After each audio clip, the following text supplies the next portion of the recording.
going to structure this review a little bit differently because we are talking about a collection of short stories.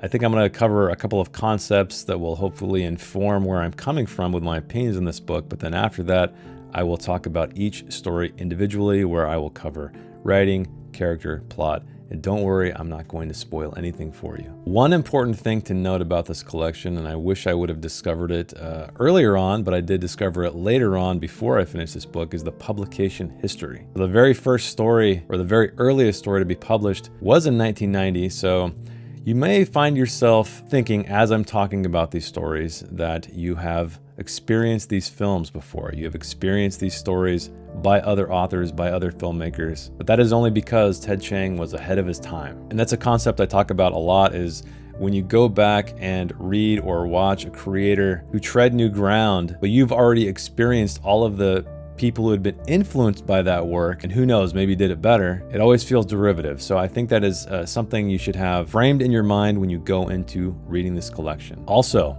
ideas versus narrative. What is the difference? I know that sounds pretty rudimentary, but specifically with speculative science fiction, it is usually someone exploring a concept, an idea, a hypothetical, through narrative, through emotion. And I often find that a lot of these writers lean too heavily into the idea territory and not enough into the emotional or the human territory. And unfortunately, I will say that Ted Chiang falls in this camp. I think Isaac Asimov is another great example. However, there are some fantastic, very human stories that he has written. More recently, Andy Weir, writer of The Martian. Yes, I feel like I'm the only person who did not like that book because the science of it got in the way of my experience from an emotional standpoint. I know I'm in the minority there, so I will not talk about it further. But if you're a fellow Martian hater, let me know in the comments below. So on that note, I'm going to broadly talk about writing style right up front, and I'll probably mention little things here and there when I talk about the other stories in isolation, but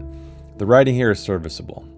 It's not going to be anything that's going to get you deeply invested in the characters. It's not going to get you deeply invested in the settings, with the exception of maybe one or two stories. But Ted Chiang's strengths don't lie in that realm, and that's okay. Granted, I can appreciate writing that really brings me deep into the story, but it's the conceptual stuff where Ted Chiang shines most of the time. So with all of that out of the way, let's go through these one by one. The first one is titled Tower of Babylon. And these are all asking what if questions. So the one here would be, what if we built a tower so tall it reached heaven?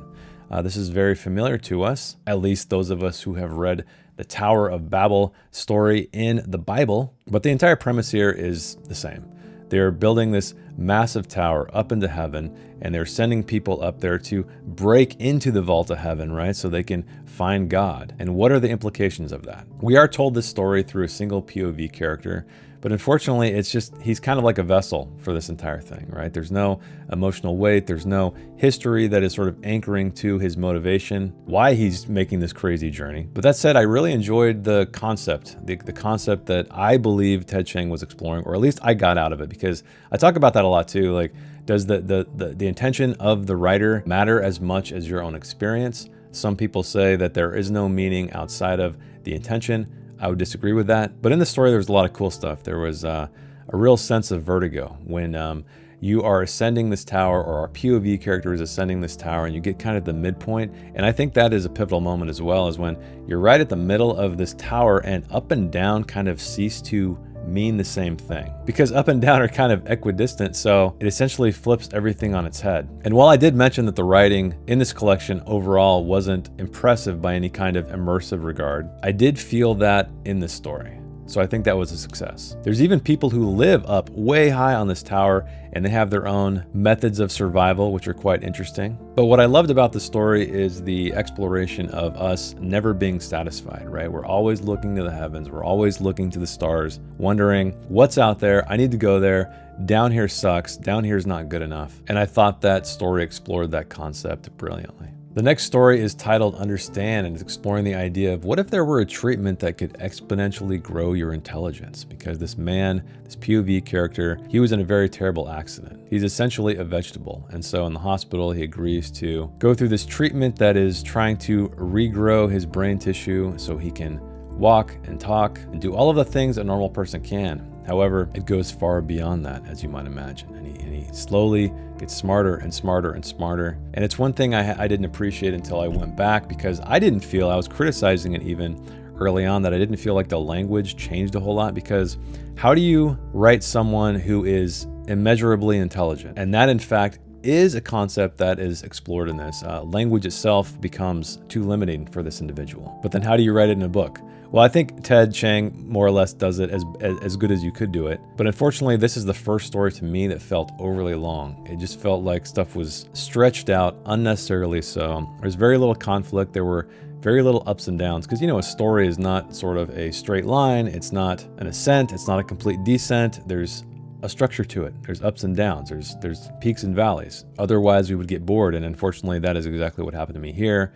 I love the concept. I love some of the ideas he was exploring, but it just felt overly long. Division by Zero is the next story, and that is about a woman who used to be in a mental institution, a mathematician, a genius mathematician, very reminiscent of Alicia in Stella Maris, Cormac McCarthy's last novel. But she discovers a mathematical anomaly, something that doesn't make sense. It basically threatens the foundation of math, of arithmetic, and it troubles her. What I loved about this story is it's coupled with a relationship, like any good story should be, right? It's about interactions of characters. And she was with a man, a biologist, if I remember correctly, and her kind of devolution mentally because of this discovery is paralleled with her relationship devolving. And I can't say I understand all of it because I am not a mathematician, but even though the characterization here wasn't super deep, I really liked that parallel, because to me, that's the beauty of speculative science fiction, right?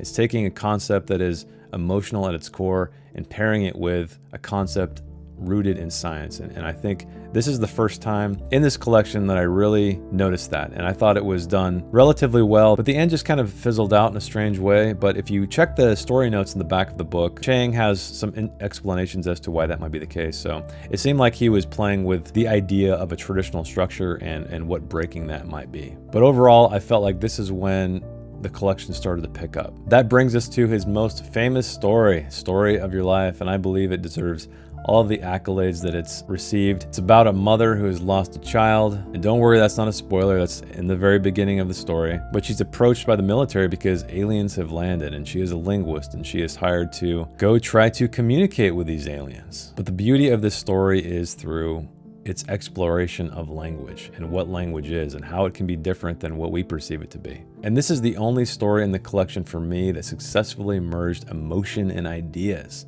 the concept I was talking about in the beginning of this. The funny thing is, the only reason it worked, I don't think this was a conscious decision. Well, I probably shouldn't say that. I can't read Ted Chiang's mind.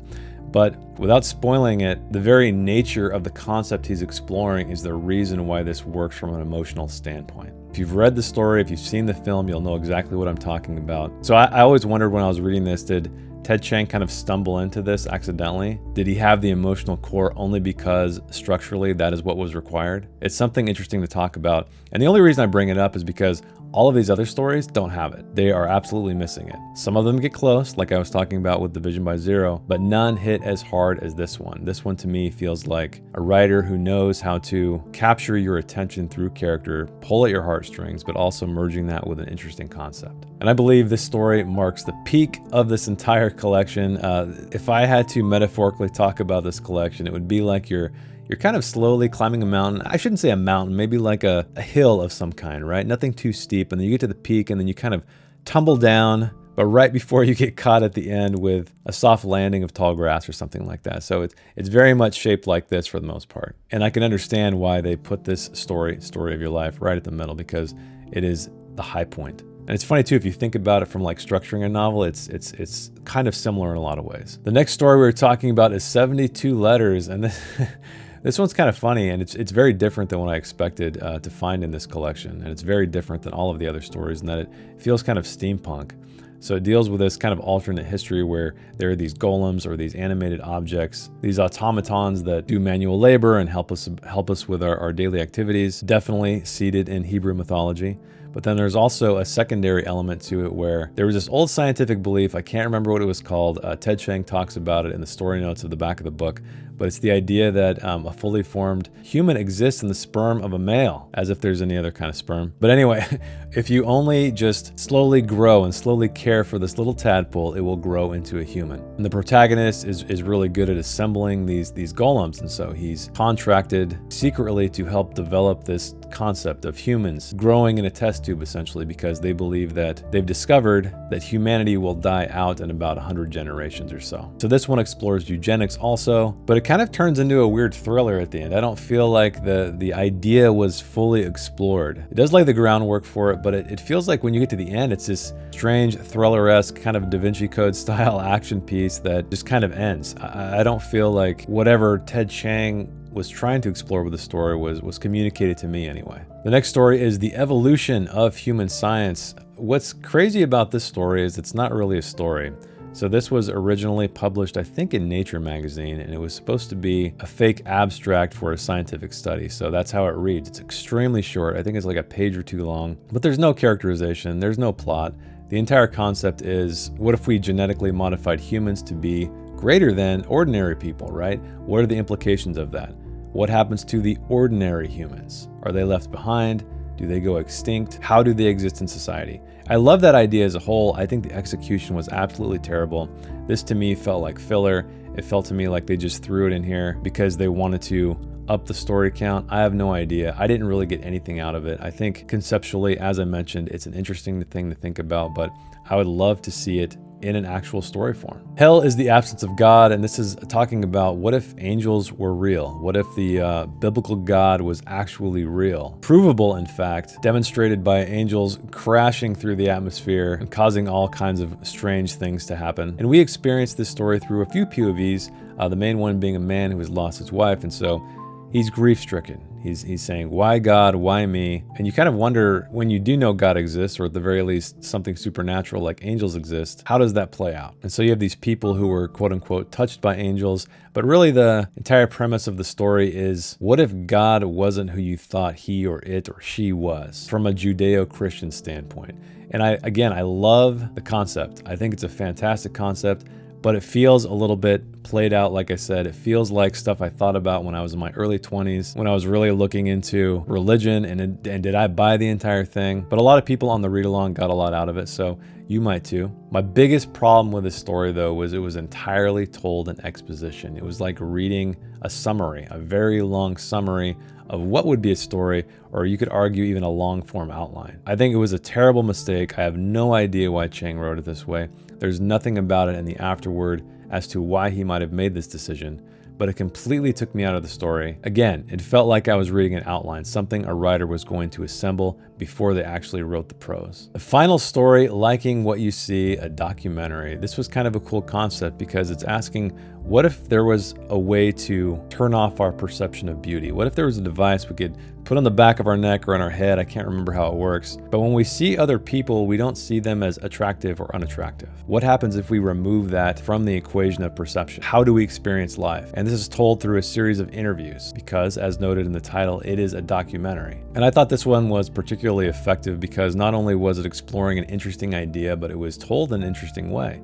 This wasn't a standard narrative. This was a little bit more experimental, very much akin to World War Z by Max Brooks, but of course in a very compressed form. I don't want to say the story moved me greatly, but it's great to see how ahead of his time again Chiang was with this one, because yes, we've always been obsessed with beauty ever since we were able to see, but in the modern day, it's far more interesting with things like TikTok and Instagram and here on YouTube, where you have all these people creating these fake lives, right? These idealized lives or bodies or whatever it may be. And it's really detrimental in a lot of ways to young people. So I can say this story is incredibly relevant at this time. And it was one of the better ones in my opinion, which is why I'm going to give Stories of Your Life and Others by Ted Chiang a 7 out of 10. A collection of wild ideas far ahead of its time, but unfortunately marred by writing that is serviceable at best and expository at worst. The entire collection propped up by a single story, that being Story of Your Life. But did you read this book? Let me know in the comments below. I would love to hear your opinion as well. And if you'd like to check out my own work, you can check the link